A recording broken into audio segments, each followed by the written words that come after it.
Hey there, everyone, and welcome to Pour and Explore, a wine, food, and travel podcast. I'm your host, Nick Elliott, the wine guy. I'd love to be your go-to guide for all things wine, food, and the amazing places they take us. Here on Pour and Explore, we'll sip, savor, and wander through the exciting world of wine, discuss incredible cuisines, and uncover the stories behind unforgettable destinations. Each week, I'll bring you lively conversations with wine experts, chefs, travel pros, and fellow enthusiasts. We'll share practical tips, hilarious tales, and plenty of inspiration to fuel your next adventure. So grab a glass, pull up a chair, and join me as we pour, explore, and celebrate the good life. Let's dive in. All right, hey friends, and welcome back to Pour and Explore, the podcast where we sip, savor, and get a little wanderlusty together. I'm your host, Nick Elliott, sommelier travel enthusiast, and your personal host on this wine journey that I love so much. Today's episode is one of those conversations that feels like kismet to me. I'm joined today by someone whose passion for travel, wine, and curating once-in-a-lifetime experiences is absolutely contagious.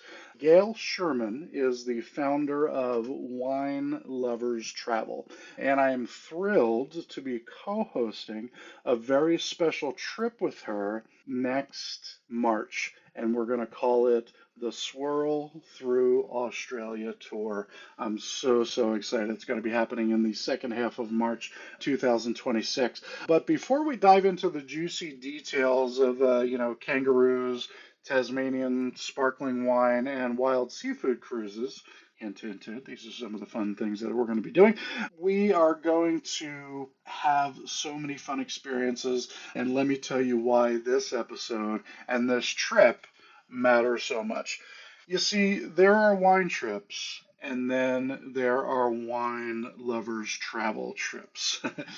Gail has spent over a decade building a business that defies cookie cutter itineraries and canned tourist stops. Her trips are meticulously curated down to the last sip, the last sunset, and the last toast at a candlelit winery dinner. She blends personal experience with deep industry connections and a massive dose of heart into everything that she plans. I'm really excited to be talking with her today. And I love working with Gail. And that's why I knew that this trip to Australia with her, we share the same philosophy. Travel should be immersive, it should be intentional, it should be inspiring, and it should introduce you to local culture, in my estimation, through the lens of food and wine. And it should surprise you. Travel should surprise you. You should be getting up every day excited about walking out of the hotel, walking out of your Airbnb and saying, wow, I'm going to get to do this thing today. It should be a little magical. In this episode, you're going to hear how Gail has turned her passion for wine and travel into a wildly successful business after leaving the corporate world behind. You'll hear how she created a model that gives travelers access to experiences that they cannot find on their own. Like a private opera performance in Florence, or a behind the scenes visit to Tasmania's Bonarong Wildlife Sanctuary. What? What are you talking about, Nick? Someplace you can literally watch a wombat surgery, while sipping wine. It's a real thing. We'll talk a little bit more about that later. You're going to get the inside scoop on this tour that we're planning. I can't stress it enough. I'm really excited about this one. We're going to be sparkling wines in Tasmania, the gourmet food scene in Melbourne, beautiful vineyards in Yarra Valley, and that seafood cruise that absolutely redefines fresh. This trip is small, it's exclusive, it's packed with unforgettable experiences for curious sippers and seasoned explorers alike. It's really going to be awesome. And if that's not enough, Gail is only one of 53 premier Aussie or Australia specialists in all of North America. So If you want to go anywhere in Australia, Gail is the person to talk to because she is the expert. And that's why I am hitching my star to her because, she really knows what she's doing. The back roads, the parks, the wineries, everything like a local. And she's also so much fun to talk to, which you're going to be understanding in a minute. So buckle up. Pour yourself something delicious and get ready to swirl, sip, and dream with us.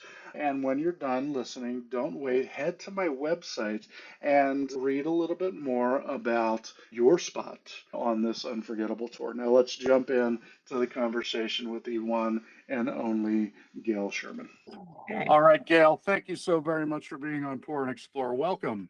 Thank you. I'm glad to be here, Nick. Absolutely, absolutely. So I talked a ton about you at the top of the show, so we're just going to dive right in. I need to know what inspired you to blend your love of wine and travel into a business. Well, I would have to say that I hit a certain point in my life where I got tired of doing what was expected of me, which was to work in the corporate world and, slay dragons. And in my case, it was selling software. I've loved travel for as long as I could remember, from when I was a little girl and wanted to be what was then known as a stewardess. And it never seemed practical to work in travel. And then I hit a point where I said, you know what, if I don't do this now, I'm never going to. And that point was in 2013. And so I decided that I also needed a niche. And I do enjoy wine and food. And when you travel, it's really nice to get a sense of the local culture and the people and the lifestyle by drinking the wine and tasting the food. So I thought, well, that's going to be my niche, wine and travel. Fantastic. Yeah, obviously two things that are very, very close to my heart. Do you remember, what was it, a moment on a trip that you were taking that you decided that, okay, this is what I'm going to do? Do you recall that particular moment? Well, I don't know if it was on a trip. Actually, what I remember was that I was determined to work in the travel industry. And on New Year's Day of 2013, I did something I'd never done in my life. I wrote down a New Year's resolution. And I wrote, I'm going to get a job in the travel industry. And I immediately decided to use my networking skills. As I said, I'd been in sales. So I networked with anybody and everybody I could think of who either worked in travel or knew travel. And it took about 6 months. And ultimately, I got a job with American Express Global Business Travel. That started me off. I quickly learned that business travel and leisure travel are two very different animals. And actually, selling business travel wasn't a whole lot different than selling the software that I used to sell. But it gave me the language, it gave me the culture. I got involved in trade organizations. And then about 4 years later, I had an opportunity to get into leisure travel. And it just so happened that the job that I actually created with a company that wasn't quite sure what they were looking for, it was to sell wine travel, but specifically wine cruises. So that's how I got my feet wet. Again, something that's near and dear to my heart. Absolutely. Your company now that you've been running for quite a while is called Wine Lovers Travel, aptly named, might I say. What makes a trip with you different than your competitors? The biggest thing is that all of my trips are totally customized. And I don't know of anybody else who does that. There are a number of travel companies, including just your garden variety travel agent, who will find a wine group and they'll book a river cruise with the wine club. And I do have to say that wine cruises are great, but the problem is that there's no customization. You go on the itinerary that the cruise line planned, you do what they have planned, and there's nothing unique about it. What I want to do is to provide a unique experience. And as I tell the wineries who partner with me, the trips are as unique as your wine is. That has really resonated with people because the customization, the personalization is really important. People don't want to do commodity kinds of travel. Yeah, I mean, people want not only unique experiences, but they want experiences that are not available to the general public. And I think that's an amazing way to go. You know, your itineraries are curated down to the very last detail. What's something that travelers might not realize goes into crafting an experience like you provide? I don't think they have any idea how much work is involved. As you noted, there's a lot of details, and we do curate down to the detail. And it's like juggling 1,000 balls and putting them all together and making sure that they work. And some people like to travel independently and they say, oh, I can do that by myself. And I say to them, then go ahead and do that. First of all, maybe you could. You'll probably spend dozens or hundreds of hours. I also have access to people and places and experiences that the average person wouldn't have or wouldn't even know to look for. So you can't find something if you don't know what it is that you're looking for. And so I do things like that. As an example, I had a group in Tuscany last year, and part of the trip was in Florence, and we made arrangements to do a private opera performance in Santa Croce, which is a historic building. It was adjacent to the Santa Croce church. We were just in this magnificent room, small group. My groups are always small. I go typically between 12 and 20 people. This group was about right in the middle, about 15, 16. We sat in this amazing room. We had an opera singer and a pianist. And beforehand, we were served Prosecco and beautiful little bites. And it felt like we were transported back to medieval times. And even though the group, myself included, aren't necessarily opera buffs, just being in that experience, it was just magical. Yeah, it sounds magical. It sounds amazing. So Italy, obviously as your background snitches on you, you're an Australia buff as well, and you're heading to France in a couple of weeks. You've traveled all over the world. What's been the most surprising wine destination for you? Well, one destination, and I haven't taken any groups there yet, but it's Mexico. Mexico, yes. I don't think that people really think about Mexico producing wine, but they do. And in fact, the oldest winery that is still producing wines that I think dates back to the 1500s was in Mexico. I have a bottle from there, actually. It's back on my credenza over there. But there's a burgeoning wine region in Valle de Guadalupe, which is just outside of Ensenada, not too far from the American border. And I've had some amazing wines from that region, and people just don't associate Mexico with wine. I'm totally blanking on the name. It starts with an X, the winery you're talking about. And yes, and you're correct. It's been around since like 1582 or say 1587 or something like that. Yeah, 100%. I live an hour away from Guadalupe, and I'm really excited to get down there. I've had tons of wines from that region. And actually, for me, the Mexican wine reminds me a lot of Italian wine. It's very rustic. It's high in acid. It's, medium alcohol, and just those beautiful volcanic soils are producing really, really beautiful wines coming out of that region. So I'm excited to get down there. I've got something on the agenda to go maybe summer of next year. So I'm really, really excited about that. Well, Definitely. something else that's very cool about that too is I have read a native grape in Valle de Guadalupe is Nebbiolo, which is also the wine of Piemonte or Piedmont in Italy. And people just don't know that. So you're right. It does share a lot of characteristics with the Old World wine. But New World wines, for your listeners, if they don't know, basically North America and Australia and South Africa are all considered New World versus Europe, which is Old World. There are different winemaking styles. And if you were to drink a Nebbiolo from Valle de Guadalupe versus a Nebbiolo from Piedmont, if all else being the same, this wines would still taste different because of the winemaking style, the terroir, and everything else. It's really fascinating to me. I talk a lot about New World versus Old World on this show, and you're 100% right. just launched a couple of weeks ago was my episode on terroir, where I talk about that exact thing. You can have the same grape from different regions all over the world. They're growing Syrah, for example, pretty much everywhere nowadays.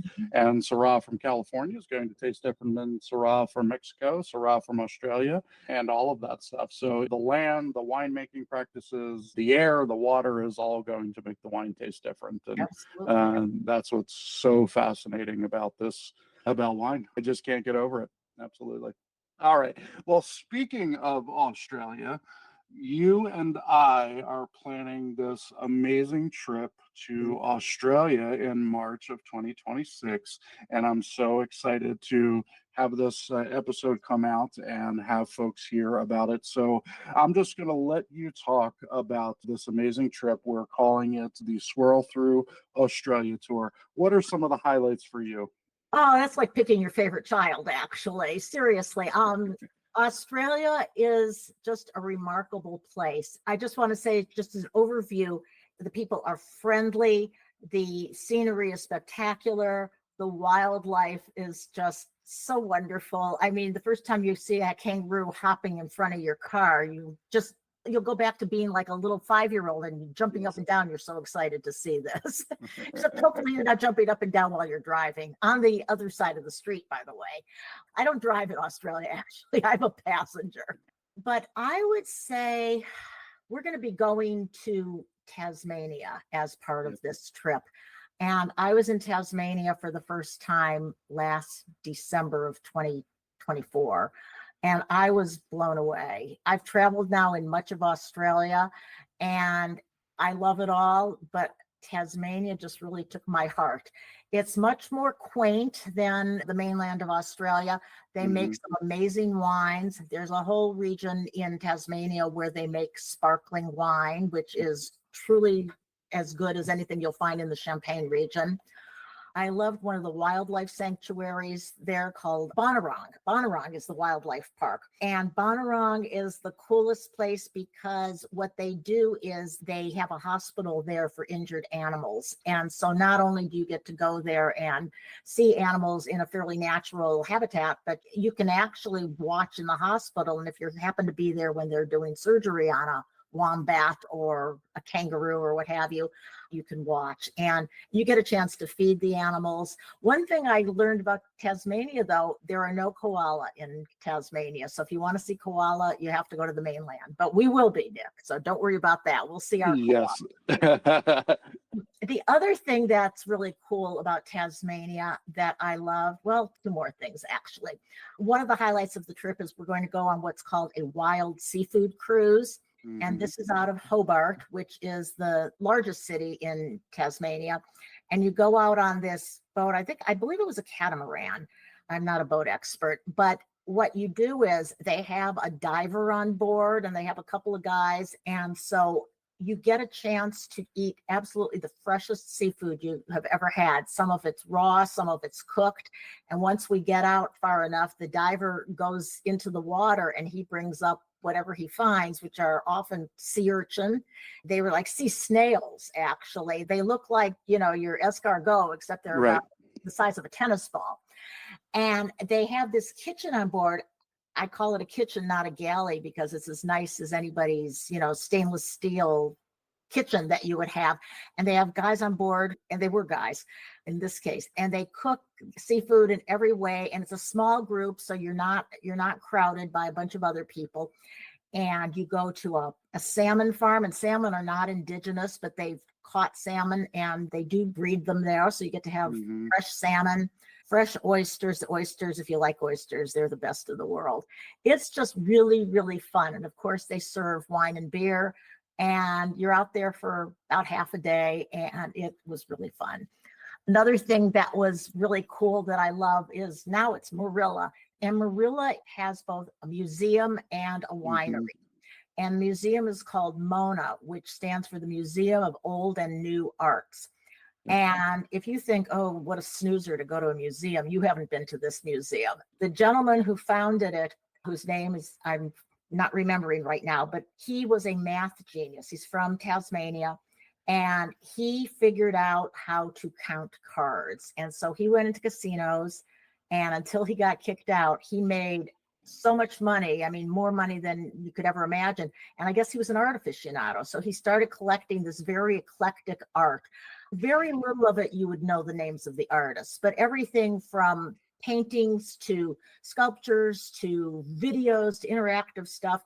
And he decided to build a museum there because that part of Tasmania, I don't know if you would say it was poverty, but people certainly, there was a downturn in the economy, and he wanted to give back to where he had grown up. And so he built this really cool museum, and adjacent to the museum is a winery that was going down the tubes. And ironically, the person who owned the winery went bankrupt because he had a gambling problem. So the irony, one guy builds this because he made all this money gambling. The other guy lost it because he obviously didn't know how to count cards. But anyhow, you go to this, and we're going to go both to the museum and the winery and have lunch there. And in Marilla, they make really lovely wines. And just the whole experience, it's like something that you'll always remember because there's nothing like it in the world.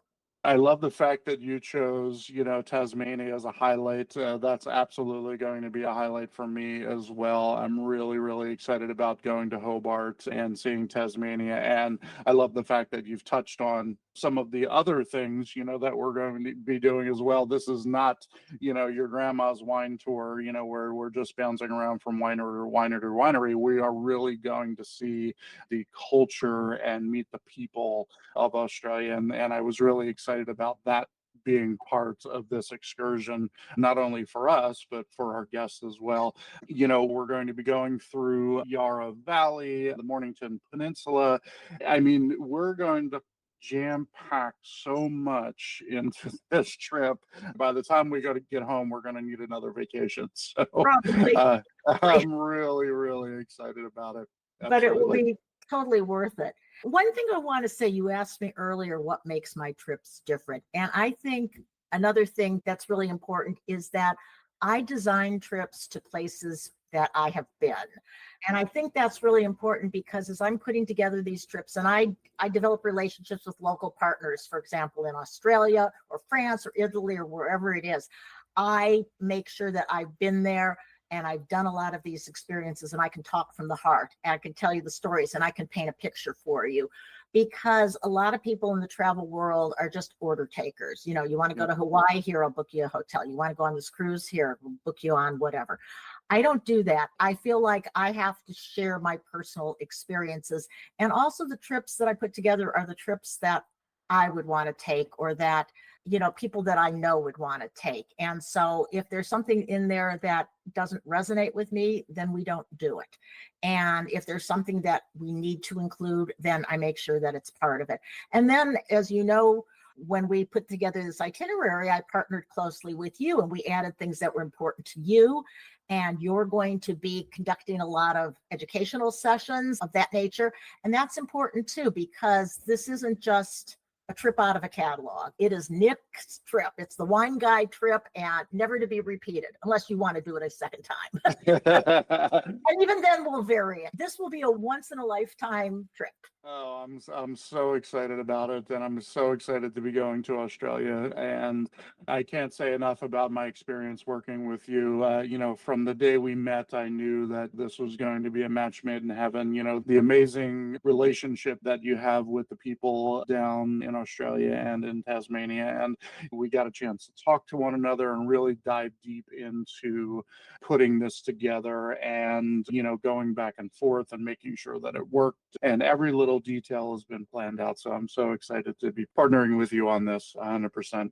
In addition to, being a travel expert, after all of these years in the business, you're a wine expert as well. I believe you have we said one or two. Absolutely. So, wine on top of it. And I love, that about you as well. So when you are finding places to go, you're not only doing it from a travel expert perspective, but you're doing it from a wine expert perspective as well. And I think that's super important, when we're talking about flying all the way to the other side of the world. It's important that we have that expertise. Australia has such a unique wine scene. What should people know about Australian wine that might surprise them? Well, I don't know that Americans in general really think about Australia as a wine producer. There have been a few brands that have made their way into, popular culture. I think a lot of people might know Yellowtail, which is a very inexpensive wine. They might know Penfolds, which is one of the historic labels. But I don't know that they really understand how prevalent wine is throughout Australia. The main wine producing region is South Australia, and that's where you can find the Shiraz, or what we know as Syrah. And sometimes they're starting to call it Syrah, which is interesting, but mostly it's Shiraz. I don't think that people think of Australia as being a place where they make sparkling wine. I don't think that people really think about Australia with wine. I think when people think about Australia, they think about Sydney, they think about Melbourne, they think about, going to the Great Barrier Reef. Maybe they think about kangaroos, but I think that's about it. So going to Australia from a wine perspective is great. And another thing that's surprising is the quality of the food, which I think would rival the best of anything in New York or San Francisco or Paris. They are very into their food. The whole farm to table thing, it's even closer than that. And the way they present food. I was at the airport in Melbourne last year coming home, and I hadn't had a chance to eat breakfast before the long flight home. And I went into the airport cafe and ordered some eggs and toast. I mean, that's no big deal. The way they presented it was just beautiful on the plate. I mean, I took a picture of it, and they take their food seriously. They take their coffee very seriously. Coffee is a huge deal. I know people think of Australia and beer, but coffee is huge there. And there might be a handful of Starbucks, but nobody goes to them. They're all independent coffee shops, and they pride themselves on their coffee. Yeah, the food scene, from what I've heard in Sydney and Melbourne, are just absolutely out of this world. And as you said, rival some of the other, great large cities around our country, Paris, Milan, etc. And Adelaide in South Australia. I even understand there's a thriving food scene at Perth as well. So there's a lot of really amazing things that we're going to see on the trip. And I would also point out, if anyone who's listening is interested in coming on the tour, all of the links are absolutely going to be in the show notes. So, make sure you're checking that out. Reach out to Gail and get more information. Reach out to me and get more information. You can hit me up on my website as well. But, what I love to do when I do these tours is I love to stay either a little chunk of time before or a little chunk of time after as well, so we can travel around on our own. Now we're going to be flying into Sydney, so doing, a few days in Sydney before we start the tour would be a lot of fun. I definitely want to do that. My wife and I are probably going to stay a few days on the back end before we head back to the States. So that is always an option with a tour like that. And Gail would be happy to talk a little bit more about extending your stay after our tour. Is there anything else that you think we missed about the Swirl Through Australia tour? Anything else you want to let the listeners know about? I think we've covered the high points. I sort of want to expand on what you just said with before and after, because, Australia is a huge country. It's about the land size of the United States. Not quite, but almost. And it almost is, generally speaking, sort of shaped like the United States. Yep. So from one end to the other, it's like going from, New York to Los Angeles. And if you are going to extend, there's more than one wine region not too far from Sydney. One is called the Hunter Valley, which makes some lovely wines. There's also some smaller regions. One's called Orange. It's up in the mountains near there. Probably not as great of wines as you'll find in the places that we're going, but there's beautiful scenery. The other thing, and boy, I would love to do this, and I have to admit I have not been there, but if anybody wants to take a trip and go west to Perth, now actually I have been in Perth, and Perth is just a lovely, lovely city. And there is an area just outside of Perth called Swan Valley, which makes mostly whites, as I recall. But if you go about 3 hours south, and you tell Nick or me you want to do this, we will be on it to go to Margaret River. And Margaret River, I've had their wines. They are the main producer of Cabernets in Australia, and just incredible wines. I think one of the brands that you'll see sometimes in the US is called Lewin, Leuwin, I believe, but there's lots more. And Western Australia is quite a surprise. It's very isolated from the rest of the country. I mean, the closest other place you would go would be like Bali or Singapore. I mean, you're that far out. And then, of course, South Australia. We're not going to be able to hit on that on this trip, but South Australia, which is names you may have heard like Barossa Valley, McLaren Vale, they make some really nice wines, and it's beautiful as well. So I could go on and on about Australia. I was so excited when I started my company. I started studying Australia. I became a Aussie specialist with Tourism Australia, which is their tourist board. And as a result, I studied more and got more people there. And I am one of only 53 premier Aussie specialists in all of North America. And I'm very proud of that. So I'm proud that I'm promoting this wonderful, wonderful country. And I'm really happy that you're doing it with me, Nick. And I just can't wait. You should be proud, and I'm excited to be a part of it and to be working on this trip with you. Thank you so very, very much. All right, let's jump into our lightning round. I did my first lightning round a couple weeks ago, and just a fun rapid fire way to wrap things up. If you could plan a wine trip for your younger self, where would you go and why? I might go to the country of Georgia, which is apparently the birthplace of wine. It's a little challenging because of all the political upheaval in the world, but I think it would be fascinating. I couldn't agree more. Absolutely. What's always in your carry-on when you're heading on a wine trip? Wine bags, so I can bring home wine with me. Yeah. Seriously. What else is with me? My headset, my Kindle, my computer, change of clothes. That's a good idea. Medicines. All right. And finish this sentence for me, Gail. Wine travel should always feel like blank. Magic. Fantastic. Well, you heard it from Gail Sherman, everyone. Wine travel should feel and absolutely feels like magic. Gail, thank you so much for being on the show. It was a pleasure talking with you, and I'm so excited about the Swirl Through Australia tour with you. March of 2026, everybody. Put it on your calendar. Thank you so much. And there you have it, guys. My incredible chat with Gail Sherman from Wine Lovers Travel. Isn't she just a total force of nature?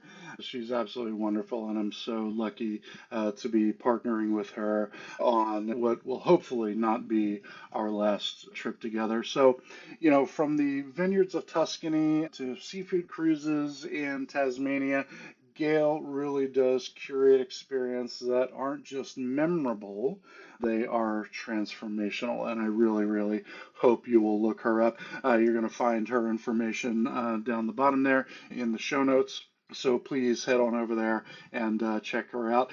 The Swirl Through Australia tour is shaping up to be the most immersive, delicious, and downright magical trip that I've ever been a part of. And I mean that from the bottom of my heart. This is not your average group tour. It's personal, it's bespoke, it's overflowing with wine, food, culture, wildlife, and of course, meaningful connection, which is what I'm always striving for. And it's being co hosted by yours truly. That's me. What we're going to be talking about during the trip is sparkling wine in Tasmania, feeding kangaroos at a wildlife rescue park, exclusive vineyard tastings in Yarra, Mornington Peninsula. Really, really cool. I'm excited about that. That seafood catamaran tour outside of Tasmania, Hobart, Tasmania, art museums, farm to table meals, and of course, so much more. So here's the deal.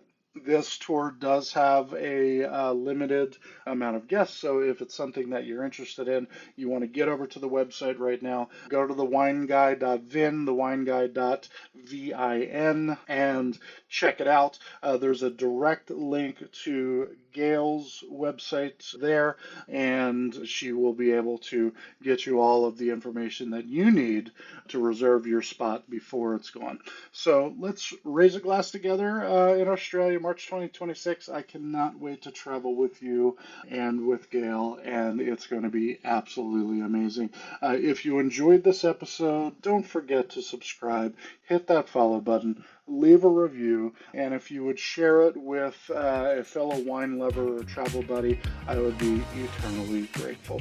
Until next time, everybody, let's head down under and keep wondering and keep wondering. Take care, everybody. Thank you so much for tuning into this episode of Pour and Explore. I'd love to hear your thoughts, your stories, and your questions, so you can drop me a line at cheers@thewineguy.vin. That's cheers@thewineguy.vin. Or let's connect on TikTok, Instagram, or Facebook. Grab those links on my website at thewineguy.vin. Until next time, let's keep wondering and wandering. Cheers, everyone.